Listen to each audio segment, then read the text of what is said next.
Contact groups help you keep your contact lists organized. To get started, select New Contact Group. Name your group and select Add Members.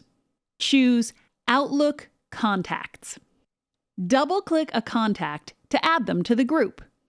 To select multiple contacts, hold down the Control key. You can also add an existing group to a new group. When you're done, select OK. To remove a member, select their name, Remove Member. Save and close. Notice that your new group appears with a new background image. Right-click to take actions, such as send an email. To see members of the group, hover over the title. Select the down arrow to open the contact card. We recommend you do not select the plus, as this can break recipients' rules.